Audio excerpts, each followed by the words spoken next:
Ayahku adalah dewa perang. Bab 465. Tahukah Anda, cukup sulitnya membuat tinta menjadi kaligrafi.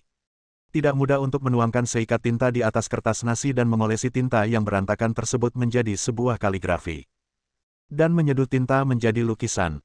Yang lebih penting lagi adalah mengoleskan tinta yang berantakan ke dalam lukisan yang dapat dipahami semua orang. Lebih sulit. Dan anak ini sangat berani. Berani menyentuh keduanya. Zhao Liangyong kembali normal dan bertepuk tangan. Oke, Xiao Guan, aku sangat mengagumimu. Sepertinya kamu juga seorang master, maka aku akan belajar betapa baiknya kamu. Meskipun dia mengatakannya dengan cukup rendah hati, wajahnya menunjukkan ejekan penuh. Tetapi, apa yang dikatakan Guan Qianjun selanjutnya membuat Zhao Liangyong sangat marah hingga dia bahkan tidak bisa menyelesaikannya. Kamu tidak bisa mengetahui betapa kuatnya aku. Kata-kata arogan tersebut membuat orang-orang di sekitarnya berteriak marah. Tuan Zhang memandang Guan Qianjun dengan mata yang sangat tidak puas. Dia mendengus berat, jika Tuan Zhang tidak berpikiran luas dan tidak mempedulikanmu, aku akan mengirim seseorang untuk mengusirmu. Apa-apaan ini? Guan Qianjun tersenyum dan tidak berkata apa-apa. Zhao Liangyong dan Guan Qianjun segera setuju untuk menggunakan tinta untuk menulis masing-masing 4 karakter. Apalagi harus ditulis dengan aksara biasa. Guan Qianjun bahkan menyarankan, karena Anda ingin menggunakan skrip biasa, tulislah dengan gaya Liu. Kata-kata ini mengejutkan Zhao Liangyong, dan orang-orang di sekitarnya bahkan lebih terkejut lagi. Siapapun yang menyukai kaligrafi mengetahui hal ini. Di antara naskah biasa, gaya Liu adalah yang paling sulit untuk dipraktikkan. Bahkan jika Anda seorang pemula, sulit untuk mencapai puncak seni. Oleh karena itu, dibandingkan dengan aksara biasa seperti Outi, Yanti, dan Zhaoti, meskipun kita melihat keseluruhan sejarah, sangat sedikit orang yang mempraktikkan Liuti, bahkan lebih sedikit lagi yang dapat mencapai prestasi yang signifikan. Dan Guan Qianjun ini sebenarnya menawarkan untuk menggunakan Liuti. Zhao Liangyong tersenyum dingin dan setuju. Meskipun sangat sedikit orang yang tidak bisa menulis gaya Liu dengan baik dalam skrip biasa, dia kebetulan mempelajari gaya Liu sejak usia dini, sehingga meletakkan dasar yang kuat untuk mempelajari font lainnya. Zhao Liangyong juga berinisiatif mengusulkan agar untuk menjamin keadilan, ketika keduanya sedang menulis kaligrafi, semua orang harus menyingkir terlebih dahulu, dan keduanya harus berada di ruangan kecil yang berbeda. Setelah ditulis, keluarkan tanpa menuliskan tanda tangan di atasnya, agar semua orang dapat mengapresiasinya. Kompetisi kaligrafi anonim ini juga merupakan metode yang sering digunakan. Guan Qianjun tidak punya pilihan selain setuju. Sangat disayangkan semua orang tidak dapat melihat dengan mata kepala sendiri bagaimana Guru Zhao menggunakan tinta untuk membentuk karakter untuk menulis kaligrafi ini. Tentu saja, mereka semua melampiaskan keluhannya pada Guan Qianjun. Guan Qianjun tidak menganggapnya serius dan menganggapnya enteng. Menurut saran Zhao Liangyong, sebaiknya 4 karakter yang ditulis masing-masing sama untuk memudahkan perbandingan. Dia mengusulkan untuk menggunakan 4 kata, Ziyuan Xingfang. Ziyuan Xingfang berasal dari Huainan Zizushusun, yang secara kasar berarti bahwa sebagai pribadi, Anda harus memiliki bakat dan ambisi yang besar, serta karakter yang baik, untuk mencapai kombinasi kebajikan dan bakat. Entah kenapa, Guan Qianjun ingin tertawa. Secara alami, dia juga dapat melihat bahwa Zhao Liangyong pasti sering mempraktikkan 4 kata ini, jadi dia memberikan saran seperti itu hanya untuk berjaga-jaga. Tentu saja dia setuju. Segera, kedua anggota staf mengatur segalanya dan mengundang Guan Qianjun dan Zhao Liangyong ke kamar masing-masing. Di luar, ruang tamu. Semua orang menunggu dengan harapan, bahkan ada yang berencana memasang taruhan. Taruhan macam apa yang kamu pertaruhkan? Master Zhao sangat kuat, dia harus menang. 1000 orang bertaruh, dan 1000 orang akan menang dengan bertaruh pada Master Zhao. Itu belum tentu benar. Bagaimana jika pria bernama Guan itu benar-benar punya sedikit kuas dan benar-benar berlatih kaligrafi? Apakah kamu tidak berbicara omong kosong? Anak itu pasti pernah berlatih kaligrafi. Jika tidak, bagaimana dia berani bersaing dengan Guru Zhao? Hanya karena dia telah berlatih kaligrafi sehingga dia begitu berani dan berpikir dia bisa mengalahkan Guru Zhao. Itu konyol. Ini yang disebut anak sapi baru lahir yang tidak takut harimau. Segera, Tuan Zhao akan memberitahu dia apa itu kemunduran. Hahaha, ini bukan sekadar kemunduran. Menurutku kali ini, akan meninggalkan bayangan abadi di hati anak itu. Jangan lupa, jika kalah, salah satu tangannya harus dipotong. Semua orang mengobrol dengan bersemangat. Namun pada akhirnya, soal pemasangan taruhan masih belum diputuskan. Semua orang yang hadir percaya bahwa Guru Za akan menang. Tidak ada yang optimis dengan Guan Qianjun. Dalam hal ini, siapa yang akan membelinya untuk menang? Tidak ada yang bertaruh bahwa Guan Qianjun akan menang, jadi tentu saja tidak ada cara untuk bertaruh. Pada saat ini, sebuah suara yang dalam keluar. Saya membeli Xiao Guan untuk menang, saya yakin dia bisa menang. Saya punya 500.000 di kartu ini, siapa yang berani bertaruh dengan saya? Li Kuanyang lah yang berbicara. Dia menamparkan sebuah kartu di atas meja. Awalnya, Li Kuanyang tidak punya uang sebanyak itu. 500.000 yuan adalah biaya nutrisi yang diberikan kepadanya oleh Guan Qianjun. Li Kuanyang tidak menolak, dan anak-anak di dunia tidak terpaku pada hal-hal sepele. Terlebih lagi, dia juga tahu bahwa bagi dewa perang tertinggi, 500.000 hampir sama dengan 50 sen. Bahkan tidak bernilai 50 sen. Saat ini, sudah tepat untuk mengeluarkannya dan menggunakannya. Ketika semua orang mendengar ini, mereka langsung menjadi bahagia. Di mata banyak orang, 500.000 masih cukup banyak, jadi mereka semua memasang taruhan satu demi satu. Ada yang 5.000, ada yang 10.000, dan bahkan Tuan Zhang ikut bersenang-senang dan bertaruh 50.000. Tuan Zhang juga berkata sambil tersenyum, kamu, bodoh. 500.000 ini hanya untuk kita bagi agar setiap orang dapat menikmati makanan enak. Mendengar pernyataan ini, semua orang di sekitar tertawa dan mengangguk setuju. Li Kuanyang tersenyum ringan dan tidak berkata apa-apa. Sebenarnya, dia tidak terlalu percaya diri. Guan Qianjun ini, dewa perang tertinggi. Jika terjadi perkelahian, maka 10.000 zali yang tidak akan pernah menjadi lawannya. Tapi dibandingkan dengan kaligrafi, bisakah itu dibandingkan?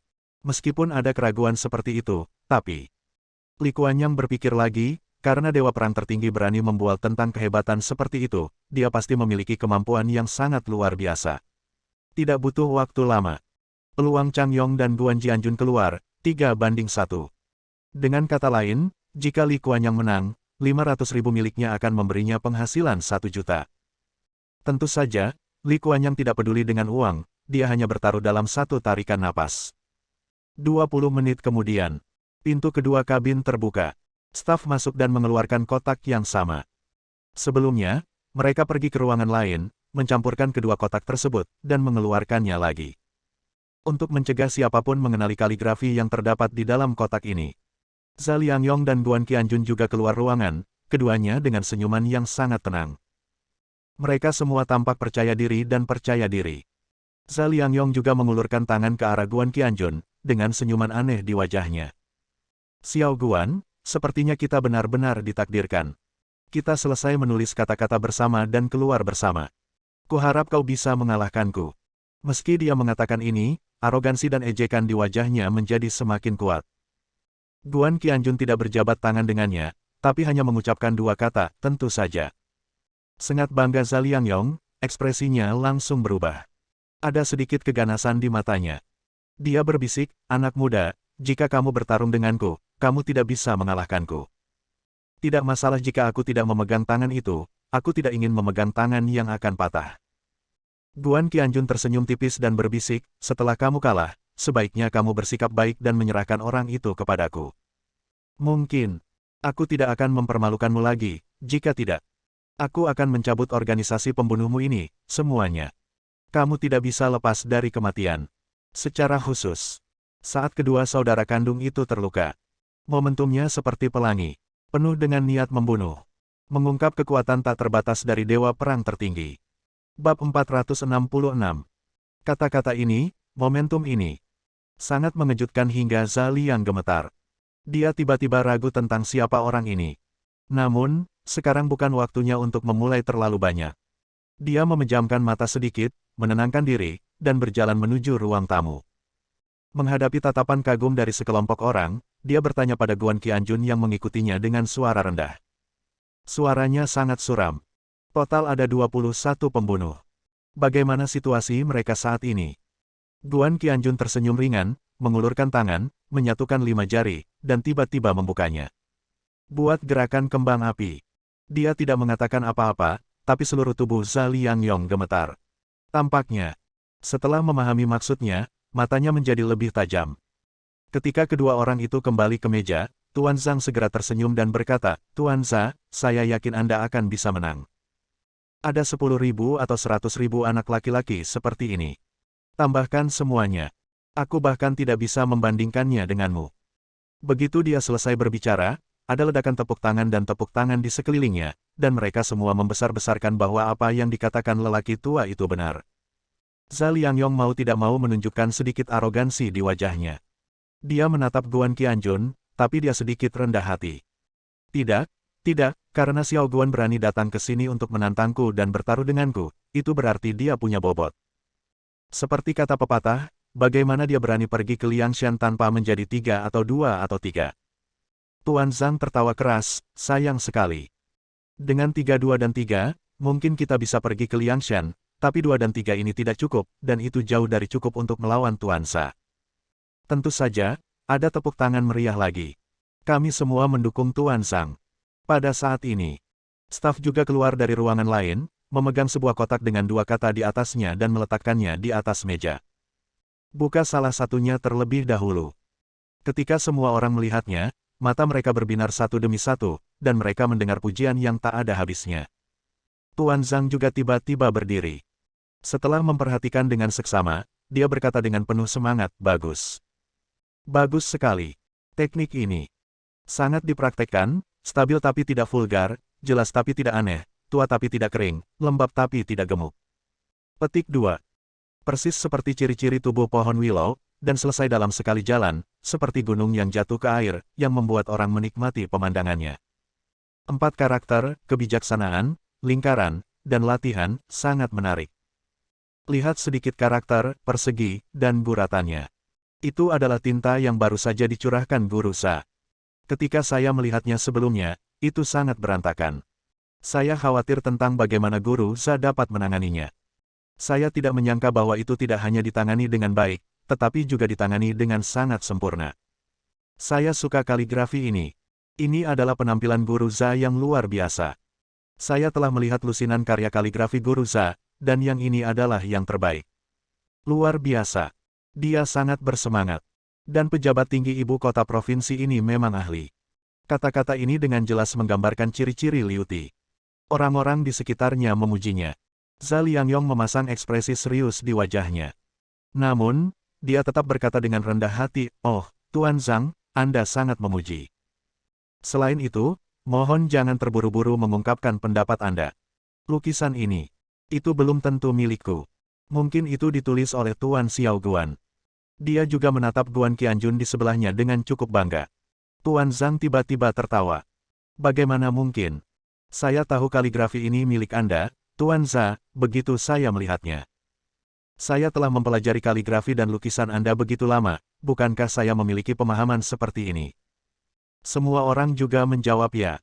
Semuanya sudah dikonfirmasi. Kaligrafi yang begitu bagus diciptakan oleh Guru Sha.